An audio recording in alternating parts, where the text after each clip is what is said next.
I was having a conversation with my mother, and we were sharing our experiences from the past week. And one of the recurring things that we noticed is that both of us seemed to be facing a Goliath that keeps repeating itself in our lives, right? So for me, that looked like I had a bad dream. And when I had this bad dream, there's a certain way that I react to this bad dream. So every time I wake up from this type of dream, I'll like be useless the whole day. I'll close my curtains, sit in the dark, and lie in bed all day. But this time, when I woke up from the bad dream, God said to me, react differently, right? So instead of bed rotting and wasting my whole day away, I decided to react differently and I got my chores done. And I'll tell you now that that was the most productive day of the week for me this week, right? So the title of the message is just basically, it's time to pass the test, right? So what's going on here is you are in a space where a certain thing keeps recurring and you're wondering why it's recurring, but you're not realizing that it's a test that you need to pass in order for you to move on. For example, if you have a toxic boss and you leave a job because of a toxic boss, you get to a new job and it seems like the toxic boss has followed you but in a different body to the new place. So it's the same script but different cost. But the only way to come out of that repetitive cycle is for you to react differently, for you to pass the test, for you to do something that you've never done before, for you to react in a different way.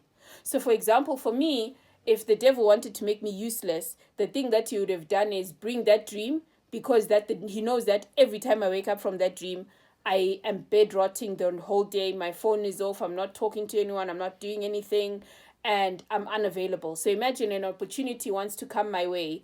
I'll wake up from that dream and my phone is off that day, and there's people trying to call me for that thing, but I've now closed that door for myself and I've fallen into the trap that was set for me, right? So the scriptural basis that we're going to read the story of Samson. So most of us assume that Delilah was the first time Samson was tested, but Delilah was actually season 2 or paper 2 of Samson's trials. The first time we see Samson getting tested in that way was in Judges 14 when he marries his first wife. So let's read Judges 14 verse 8. When Samson returned later to take her, he left the road to go and see the lion's carcass, and it had a swarm of bees along with their honey. Right? Then verse 10. Then his father went to go and visit the woman, and Samson prepared a feast there, as was customary for the bridegroom. And when the Philistines saw him, they selected 30 men to accompany him. Let me tell you a riddle, Samson said to them.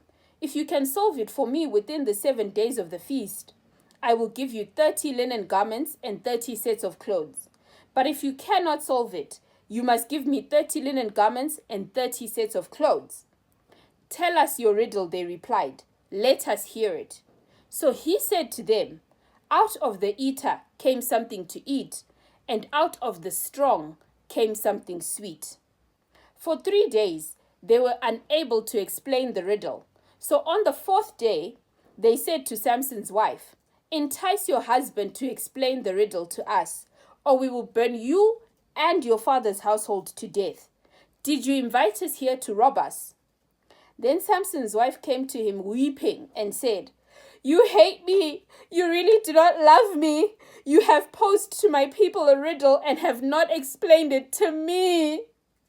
Look, he said, I have not even explained it to my mother or my father. So why should I explain it to you? She wept the whole 7 days of the feast. And finally, on the 7th day, because she had pressed him so much, he told her the answer. And in turn, she explained the riddle to her people. Before sunset on the 7th day, the men of the city said to Samson, what is sweeter than honey? What is stronger than a lion? So he said to them, if you had not plowed with my heifer, you would not have solved my riddle. So in this situation, we see that Samson was in a challenge of some sort, and the only way that they overcame him was by using his lover, right? His wife, his spouse, his female companion, his better half. So this is in Judges 14. Then in Judges 16, that's when we meet Delilah. So Judges 16 verse 4. Sometime later, Samson fell in love with the woman in the valley of Sorek, whose name was Delilah.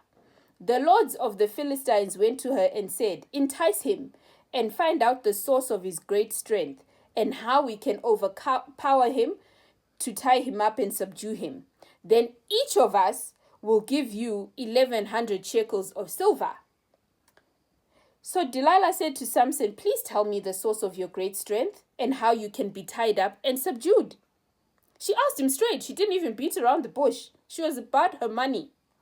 Samson told her, if they tie me up with 7 fresh bowstrings that have not been dried, I will become as weak as any other man. And we know how this story ends. So today, I just want you to take some time to think about what are some of the lessons that you have been repeating over and over. And the next time that this thing shows up, how do you plan to react differently?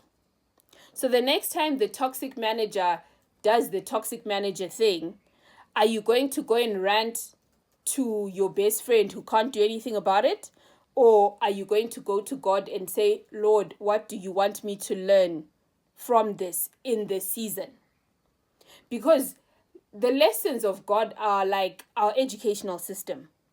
If you have not passed your grade 7, you can't move on to Form 1. If you have not passed your O level, you can't move on to A level. If you have not passed your A level, you're not going to move on to your degree. If you have not passed your degree, you're not going to get your master's. If you have not passed your master's, you're not going to go ahead and pursue your PhD. So you need to pass the test in order for you to move on to the next level. So do some introspection. Find out some of the lessons that you've been doing remedial extra lessons on, that you've been repeating and repeating and repeating, and they have you in a cycle. And the next time you're presented with that situation, I pray that you remember to react differently. God bless you, and thank you for watching.